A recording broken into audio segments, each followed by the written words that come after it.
یا رب، پشت در پشت تو ہی ہماری پناہ گاہ رہا ہے۔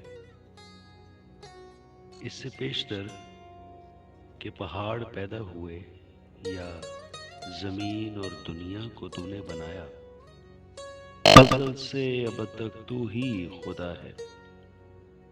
تو انسان کو پھر خاک میں ملا دیتا ہے اور فرماتا ہے، اے بنی آدم، لوٹ آؤ، کیونکہ تیری نظر میں 1000 برس ایسے ہیں جیسے کل کا دن جو گزر گیا، اور جیسے رات کا ایک پہر۔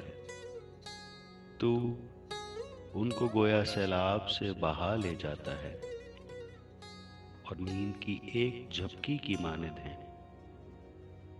وہ صبح کو اگنے والی گھاس کی مانند ہیں، وہ صبح کو لہلہاتی اور بڑھتی ہے، وہ شام کو کٹتی اور سوکھ جاتی ہے۔ کیونکہ ہم تیرے قہر سے فنا ہو گئے اور تیرے غضب سے پریشان ہوئے، تو نے ہماری بد کرداری کو اپنے سامنے رکھا اور ہمارے پوشیدہ گناہوں کو اپنے چہرے کی روشنی میں۔ کیونکہ ہمارے تمام دن تیرے قہر میں گزرے، ہماری عمر خیال کی طرح جاتی رہتی ہے۔ ہماری عمر کی میعاد 70 برس ہے، یا قوت ہو تو 80 برس، تو بھی ان کی رونق محض مشقت اور غم ہے، کیونکہ وہ جلد جاتی رہتی ہے اور ہم اڑ جاتے ہیں۔ تیرے قہر کی شدت کو کون جانتا ہے، اور تیرے خوف کے مطابق تیرے غضب کو؟ ہم کو اپنے دن گننا سکھا، ایسا کہ ہم دانا دل حاصل کریں۔ اے خداوند، باز آ، کب تک؟ اور اپنے بندوں پر رحم فرما، صبح کو اپنی شفقت سے ہم کو آسودہ کر، تاکہ ہم عمر بھر خوش و خرم رہیں۔ جتنے دن تو نے ہم کو دکھ دیا اور جتنے برس ہم مصیبت میں رہے، اتنی ہی خوشی ہم کو عنایت کر۔ تیرا کلام تیرے بندوں پر اور تیرا جلال ان کی اولاد پر ظاہر ہو۔ اور رب، ہمارے خدا کا کرم ہم پر سایہ کرے، ہمارے ہاتھوں کے کام کو ہمارے لیے قیام بخش۔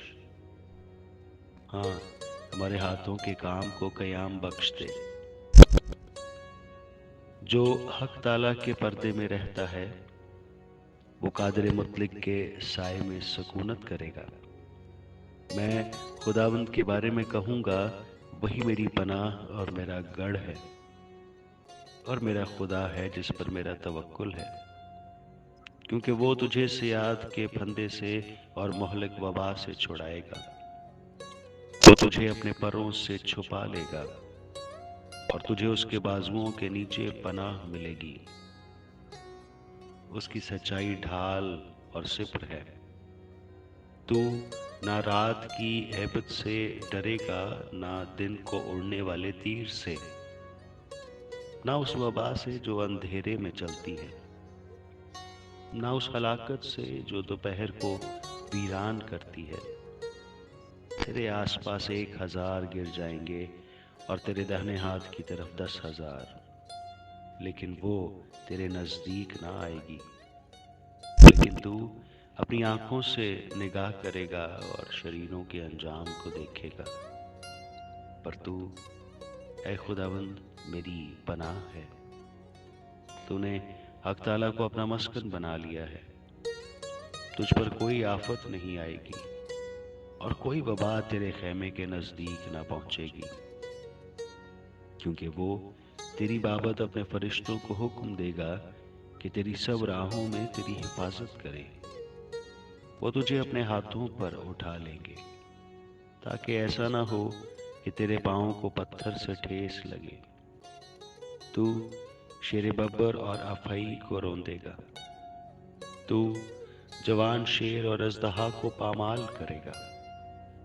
چونکہ اس نے مجھ سے دل لگایا ہے اس لیے میں اسے چھڑاؤں گا۔ میں اسے سرفراز کروں گا کیونکہ اس نے میرا نام پہچانا ہے۔ وہ مجھے پکارے گا اور میں اسے جواب دوں گا۔ میں مصیبت میں اس کے ساتھ رہوں گا، میں اسے چھڑاؤں گا اور عزت بخشوں گا۔ میں اسے عمر کی درازی سے آسودہ کروں گا اور اپنی نجات اسے دکھاؤں گا۔ آمین۔